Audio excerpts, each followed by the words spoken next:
Okay, so yeah, with basic roof sketching, I think that what you've got there is probably pretty much all you need. If you wanted to add in one more type of roof, if you think that there's a type of roof that has unique challenges when you sketch it, but if you've got a simple, yeah, start out with something super simple that even the biggest dum-dum in the world could learn. So then they get the basics, and then it's like, okay, so now you guys have the basics. Let's go on to something a little bit more complex, like a hip with an extension, which is what you have. And then, I don't know, is there any weird, like a mansard that would be strange style roof? Or like, I don't know, what do you find Actually, is... well, shed roofs are really hard in the program to get it lined up because you've got your eave height that sometimes needs to be lowered, and people understand you have to lower the eave height and then connect it, Okay. into the other slope, however that works. And then dormers are the other one. They have like a dormer tool that's kind of funky. It's easy once you get it, but okay, so that was the basic roof sketching.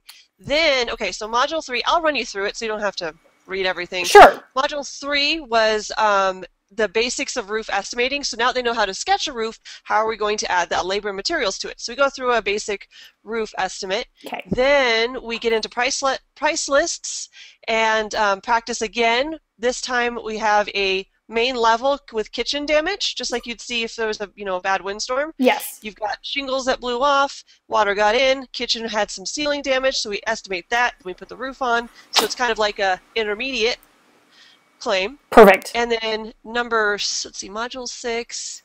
Practice estimating. I think that's about it. Also, not to interrupt you, but just something to talk about. I think that something that these guys would get value out of is if you understand how Xactimate comes up with their pricing, if you put that into the pricing section. Yep. So I actually downloaded their newest white paper that came out, I think, in March on that, because they've done a little bit of change. Made change. So I was just going to like dive into that, school myself, maybe come up with like a slideshow that shows this is where they get this, and then they average the two, and that's how they come up with their pricing. Right. That was going to be in that section. So that's what I mean by discussing a price list, is also discussing where do they come from? How do they come up with these crazy things? Yeah.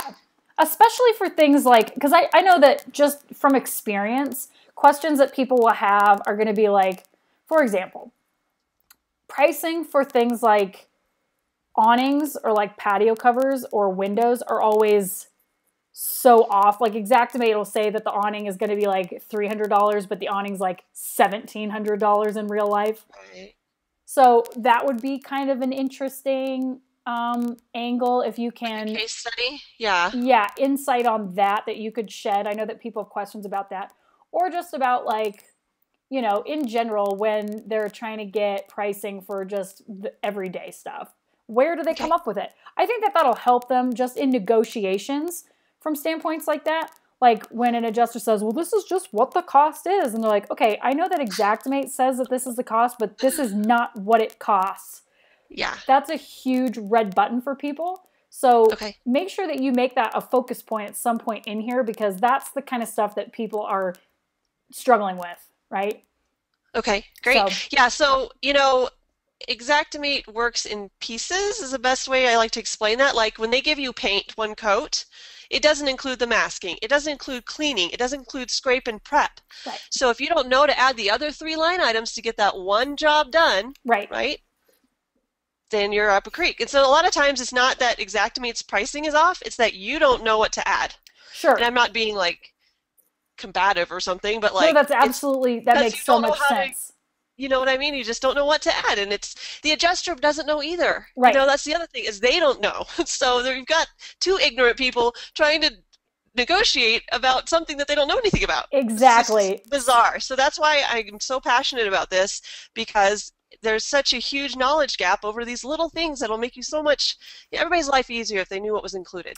So pricing is going to be huge for me, and also line items, what line items should go as complementary items to the one item. So we've got paint, but you've got these other things, and there's a myriad of different materials that are like that.